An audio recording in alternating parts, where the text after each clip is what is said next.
Pandemia y carnaval en Barranquilla. Un rastreo en archivos de prensa en el Archivo Histórico del Atlántico. Ante las afectaciones de la COVID-19, Pandemia y carnaval en Barranquilla es un trabajo periodístico con el cual, mediante un rastreo en archivos de prensa y de álbumes familiares que me sirven de marco teórico, he venido argumentando acerca de la necesidad de entender, primero, que el carnaval en Barranquilla, en su ya casi bicentenaria historia, ha ido cambiando para acomodarse a las transformaciones que se han dado en la matriz cultural que lo generó y que lo explica: el cristianismo.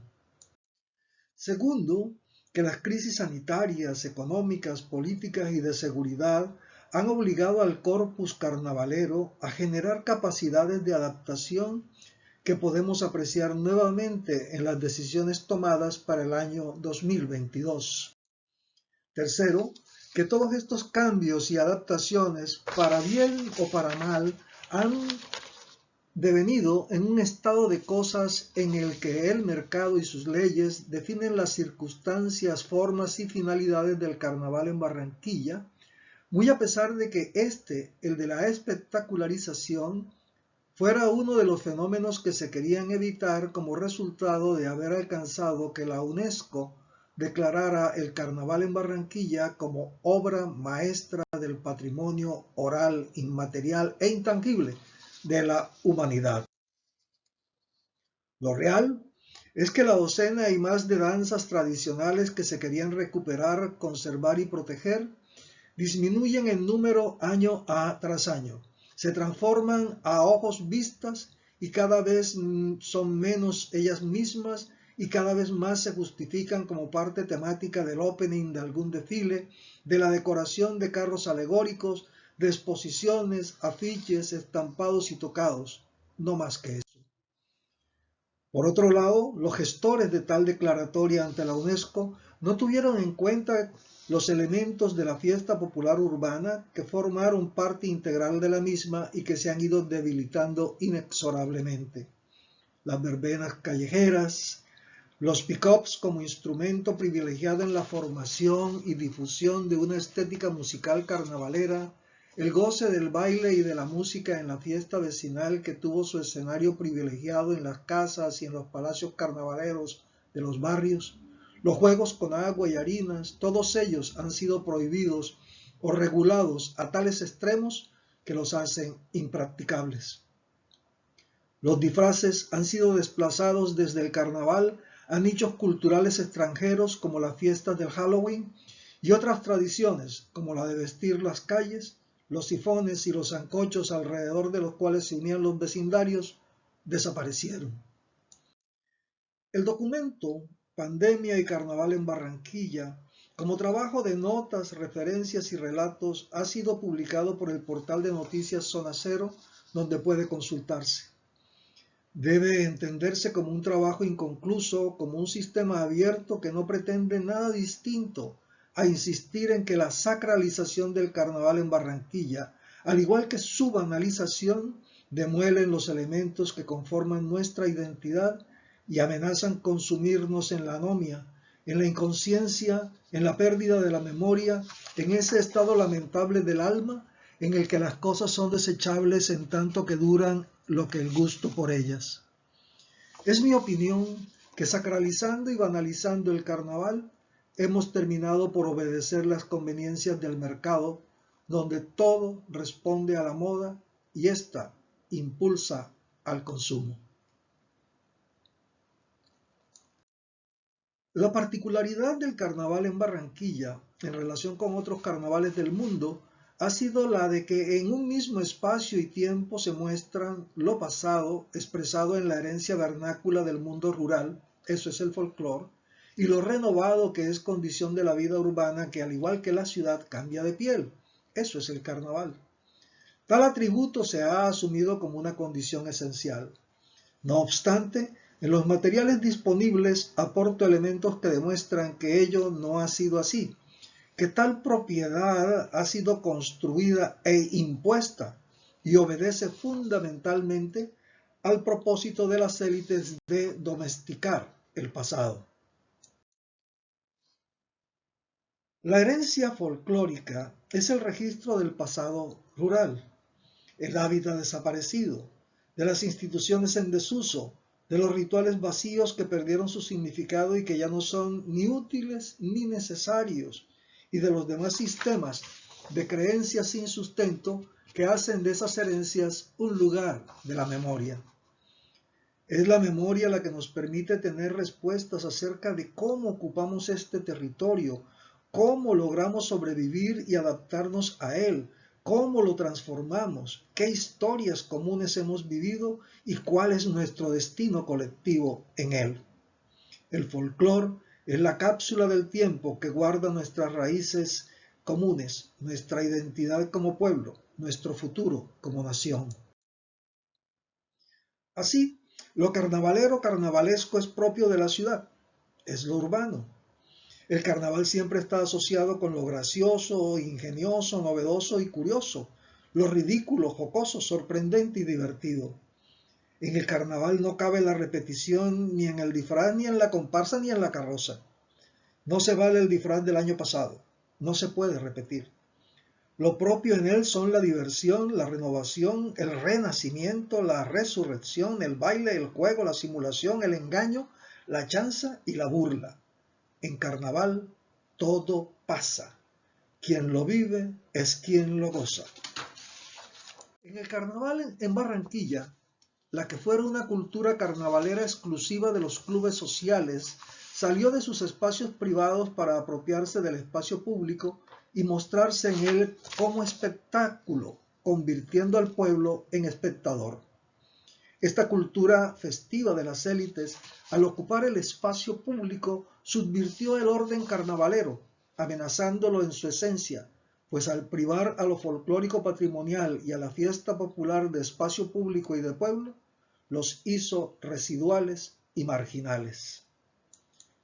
Frente a la vistosidad, lujo, coreografías y demás atributos propios de las comparsas espectaculares que salieron de los clubes sociales a las calles, los que fueron los elementos esenciales del carnaval se han debilitado hasta desaparecer en medio de un nuevo entretenimiento, la fiesta de ciudad.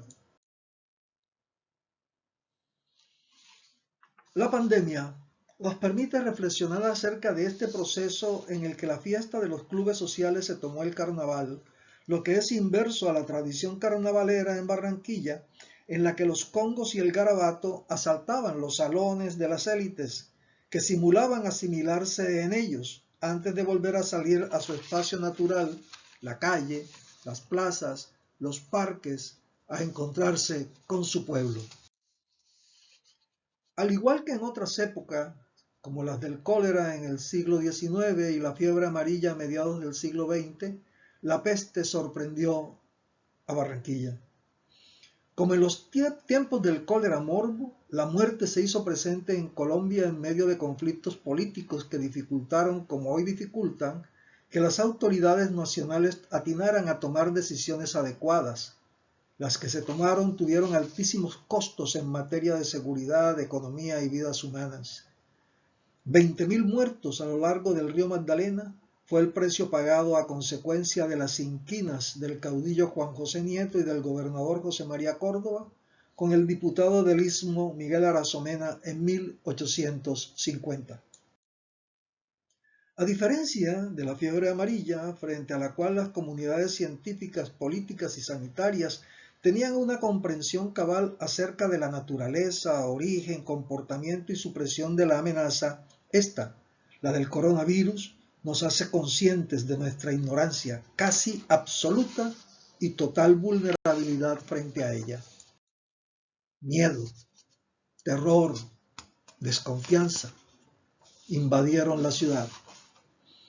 El Carnaval 2021 se suspendió y adoptó formas virtuales que fundamentalmente apuntaban a hacer llegar a los actores del carnaval recursos económicos que ayudaran a mitigar su situación de desamparo. Hablar de carnaval virtual es un contrasentido, pero hubo que hacerlo. Ni siquiera es comparable al sexo con ayuda de la webcam o con estimulación remota.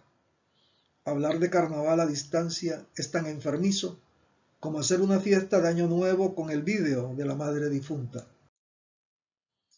Hoy, en el 2022, tenemos un conocimiento más completo acerca de la COVID-19, aunque siga siendo un conocimiento limitado. No obstante, se ha construido un consenso social y político acerca de que la vacuna es la llave. Así ello, lo de su obligatoriedad para acceder al disfrute de estos bienes y servicios culturales, por tratarse de un asunto público, entraña un problema jurídico respecto de las libertades civiles. Un segundo consenso alcanzado está relacionado con el uso obligatorio de nasobucos, tapabocas o mascarillas para actores y espectadores en los eventos masivos como desfiles, espectáculos, partidos de fútbol y exposiciones, así como en centros comerciales, cines y restaurantes. Esta decisión y el uso masivo de este adminículo en el caso del carnaval en Barranquilla ha dado origen a una industria del diseño y de la decoración frente a la cual la autoridad sanitaria no se pronuncia sobre cuáles son sus niveles reales de protección.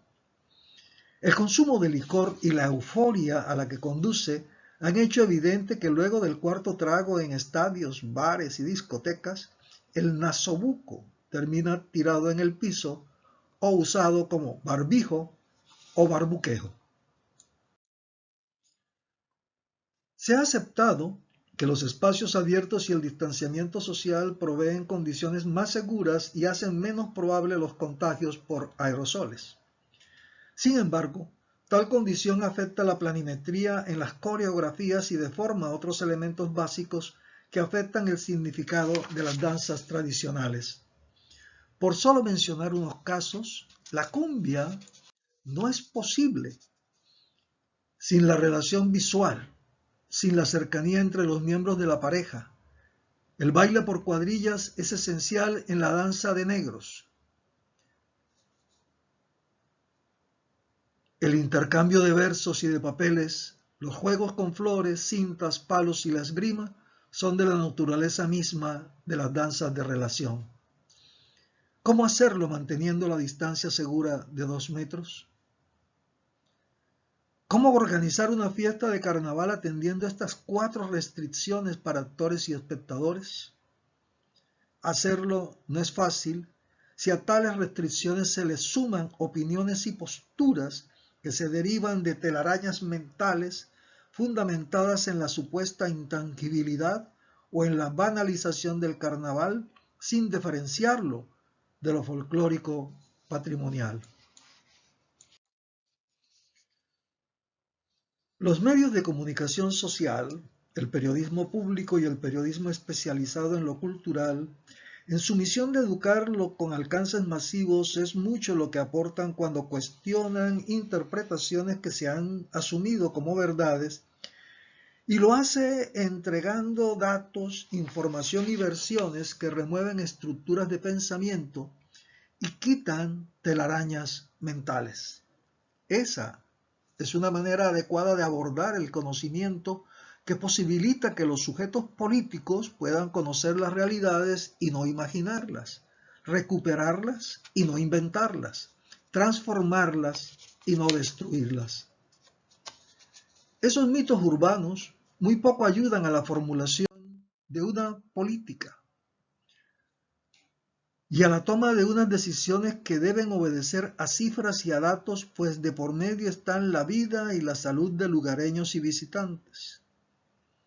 Buscando removerlos, bajo el título de Pandemia y Carnaval en Barranquilla, he entregado al portal de noticias Zona Cero y al programa radial Política Pública una serie de ensayos periodísticos que aportan datos, información y versiones que ponen en tela de juicios unas verdades comúnmente aceptadas, que usan los carnavaleros como argumento en los debates que conducen a decisiones políticas no siempre acertadas.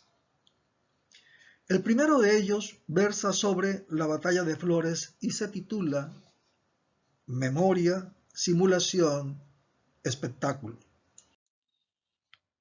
En él se aportan documentos como el de José Félix Fuenmayor, que indica que las batallas de Flores fueron unos juegos de carnaval que empezaban el 20 de enero y que se extendían hasta el final de la temporada. No había una batalla de Flores, sino que eran múltiples y se suscitaban en los días permitidos, jueves, sábados y domingo, en toda la ciudad bajo la regla de ser un juego entre iguales. De su lectura, que es consistente con otras fechadas en el siglo XIX, se concluye que la batalla de Flores era un juego de carnaval de los que era apropiado dar inicio desde el 20 de enero y practicar durante toda la temporada. En consecuencia, no había una sino muchas batallas de Flores que se concertaban entre grupos de amigos y conocidos en todo el territorio de la ciudad en los días permitidos de jueves, sábados y domingos, liderados por reyes, reinas, capitanas y capitanes. Desde el siglo XIX se tiene noticia de otro juego de carnaval, denominado La Conquista. Tenía ocurrencia el día martes del carnaval, con él se daba por terminado los 3 días sucesivos y sin término de fiestas con bailes de mascarada en casas de parientes y amigos, en salones clasificados por clases o en clubes, de asaltos carnavaleros y de fandangos y currulaos que empezaban el domingo y terminaban ese martes de carnaval. El padre Pedro María Rebollo del Castillo hace notar que la conquista era un juego de persecución, captura y sometimiento que en ocasiones excedía lo simbólico para tornarse violento y que ocurría durante los mismos 3 días, al igual que las batallas de Flores, los bailes de mascarada, los currulaos y los fandangos. De su texto puede inferirse que se trataba de unos juegos que se daban en las clases bajas residentes en los extramuros o periferias de la ciudad. Periférico era también el lugar en donde se escenificaba el martes de carnaval, la Plaza 7 de Abril, situada en los límites sur de Barranquilla, en el camino hacia Galapa, hoy calle Caldas, ámbito del actual Parque Almendra Tropical, en el barrio de San Roque. José Félix Fuenmayor da cuenta de los mismos elementos antes identificados por Rebollo y añade descripciones y componentes que caracterizan la conquista no solo como un juego de persecución, captura y sometimiento, sino también como una fiesta colectiva de música, baile, comida y desorden, que en un análisis acerca de las razones de su formación explica por qué terminaba en actos violentos. El consumo desaforado de licor era el principal causante de tales desafueros. Juan Buenaga caracteriza la conquista como un evento pluriclasista en el que participaba y desfilaba en el sentido de pasar por el lugar, por la Plaza 7 de Abril, toda la ciudad. Un evento en el que el consumo desaforado de licor, las diferencias de clase y las rivalidades entre grupos de danzas tradicionales, algunas de ellas como el Congo Grande y el Garabato, cooptadas económicamente por las clases altas de la sociedad y por el comercio de la ciudad, terminaban en enfrentamientos violentos. Emirto de Mil Lima, una autoridad nacional en asuntos del folclore colombiano, residente en Barranquilla, no de oídas sino como testigo de los hechos, unos años después, hacia 1943 y 1944, describe la conquista como un desfile perfectamente ordenado y hace notar el tránsito que ella, la conquista, hace de la plaza periférica hacia la plaza pública. En este caso, hacia el Paseo Colón, antigua calle ancha, Camellón Bello, hoy Paseo Bolívar. Su relato, cotejado con notas de prensa de esos mismos años, nos muestra que hay 2 elementos ordenadores, civilizadores del desfile: la presencia de la reina del carnaval en su trono y el concurso dotado de premios en dinero o en trofeos y diplomas. Posteriormente, la autoridad de la soberana será delegada en los jurados. Todos estos documentos demuestran que el evento principal en el espacio público en cuanto a evento totalizante y de cierre era la conquista, y no alguna de las batallas de Flores. Sin embargo, la batalla de Flores como evento principal y paradójicamente de apertura existe. ¿Cómo ocurrió eso? La expansión de la ciudad hacia el norte,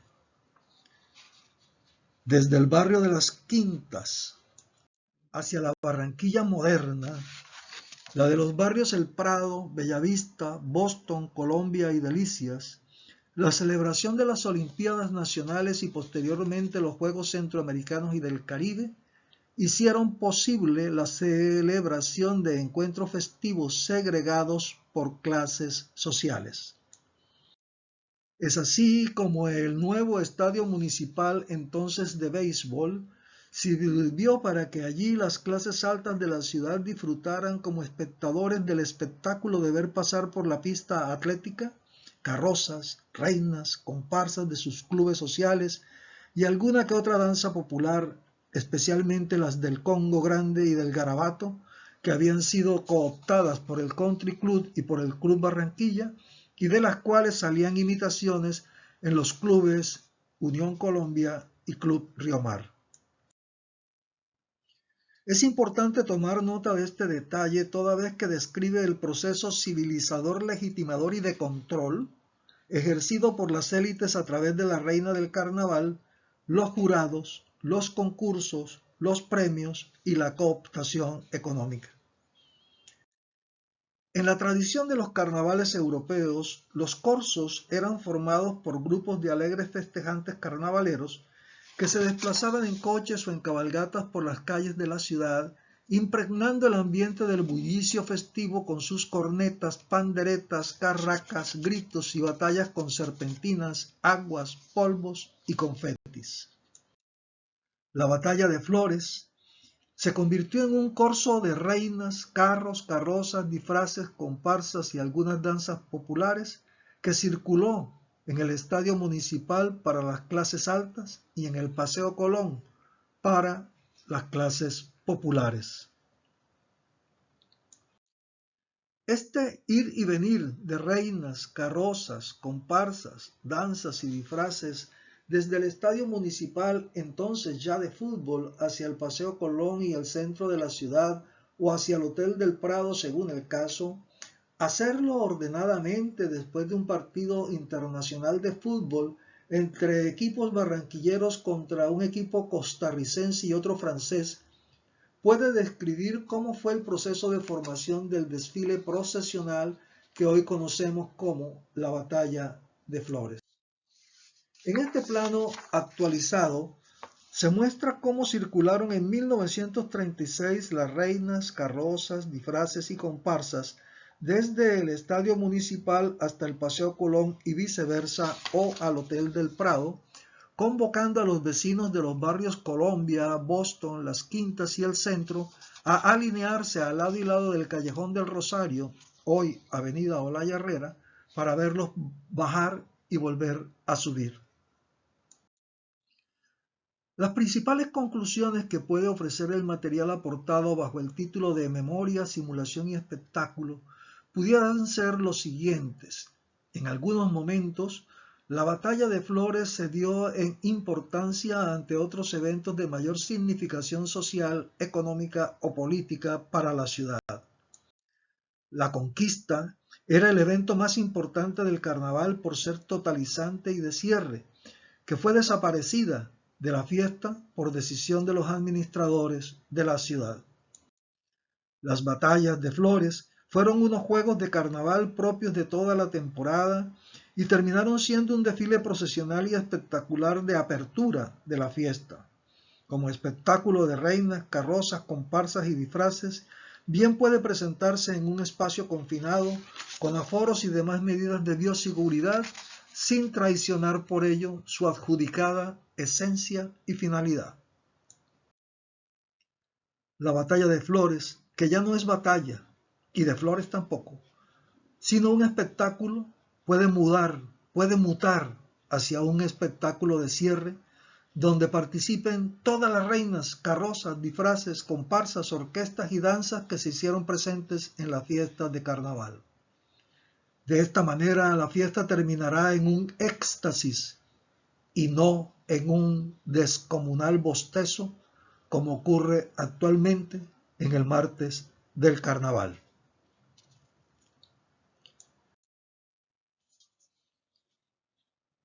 Los materiales aportados bajo el título de El cura y el rabino borrachos buscan argumentar que en el pasado los tiempos de carnaval y de la cuaresma en Barranquilla fueron uno solo, que no es cierto aquello de que el martes de carnaval era la finalización del tiempo pagano para entrar al tiempo sagrado el miércoles de ceniza. Tengamos como prueba de esta unidad en los tiempos el hecho de que en Barranquilla los bailes de carnaval se seguían celebrando durante varias semanas en tiempos de la cuaresma y que la iglesia los trataba de controlar. La contumacia moceril se atreve a prorrogar la fiesta más allá del miércoles de ceniza con que prudentemente la limita la iglesia. Si esa prórroga estuviese justificada por la renovación del programa, tal vez fuese no perdonable, sino admisible como pecado leve que la conciencia soporta sin una muy honda humillación. Pero todo se reduce a una repetición menos entusiasta de lo que ya se hizo. Disfraces no siempre de una gran originalidad, música, alcoholes diversos y baile, y zarabandas en un ambiente en que lo sentimental está muy por debajo de lo erótico. Poéticamente y con dulzura habitual, la Iglesia nos llama al orden para evitar precisamente que perseveremos en la suposición de que todo el año es carnaval. El último baile de máscaras, el de la piñata, se efectuaba en el siglo XIX el domingo de Resurrección y en la primera mitad del siglo XX el sábado de gloria. Ambos tiempos, el del carnaval y el de la cuaresma, apuntaban hacia lo mismo, a la celebración de la vida. Ambos tiempos apuntaban a idéntico propósito, a la celebración de la resurrección.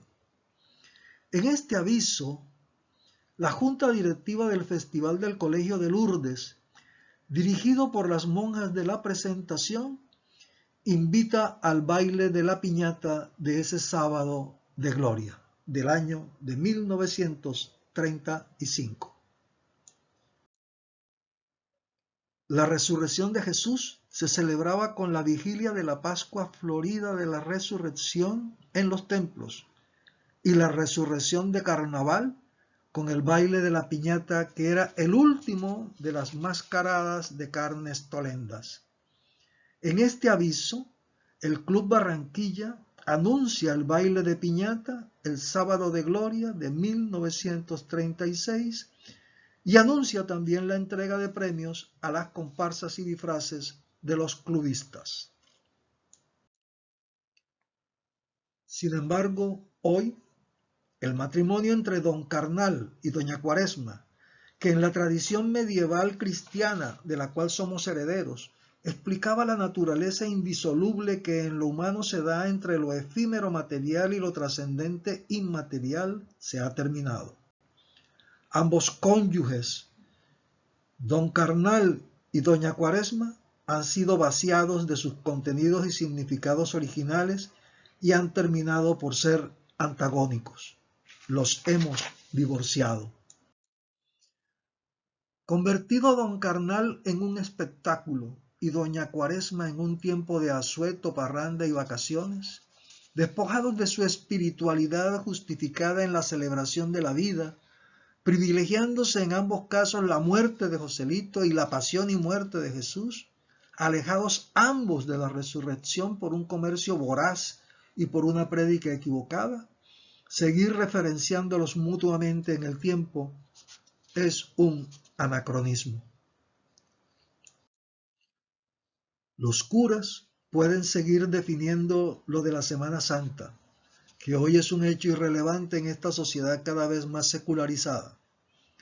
Los alcaldes y sus consejos municipales pueden decidir cuándo programar y celebrar la fiesta de carnaval, atendiendo razones sanitarias, políticas, económicas, culturales y climáticas.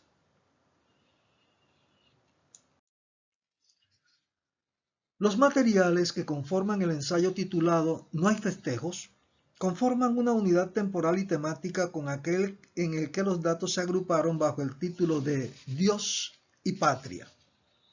Las fiestas del carnaval de 1933 fueron canceladas. No sería la primera ni la última vez que aquello ocurriera. Lo particular es que en esos carnavales de 1933 los rituales carnavaleros fueron sustituidos por rituales religiosos, recreativos y patrióticos. El principal de tales eventos religiosos estuvo relacionado con la erección de Barranquilla en diócesis. Se dio lectura a la correspondiente bula papal con la presencia del nuncio apostólico, del arzobispo de Cartagena, de las autoridades civiles y militares y de los fieles católicos que llenaron las tres naves del templo, el atrio y los alrededores de San Nicolás. Sin embargo, esa misma tarde, a pesar de haber prohibido el alcalde bailes y disfraces, él autorizó una corrida de toros en el circo de la calle del Recreo, hoy calle de las Vacas o calle 30 en la ciudad de Barranquilla. Aprovechando ese evento, los fugados de Cayena que estaban recluidos en la cárcel de Obando estuvieron a punto de coronar un plan de evasión que incluía el asesinato del comandante de la guardia carcelaria. Estaban liderados bajo el mando de Henri Charrier Papillon, de mucha fama en la literatura. ¿Cuál era la razón de todo esto? En medio de una crisis económica que comprometía la gobernanza del primer gobierno liberal que había quebrado el proyecto católico conservador, luego de 48 años de hegemonía, estalló la guerra con el Perú por el conflicto limítrofe en el que el país vecino volvía a disputarle a Colombia el control de la frontera sur, incumpliendo un tratado internacional. Aquella declaratoria de guerra desató en Barranquilla un frenesí de patriotismo en el que los bailes y fiestas del carnaval fueron sustituidos por eventos patrióticos y los jóvenes, antes que bailar, querían ir a hacer la guerra a los peruanos.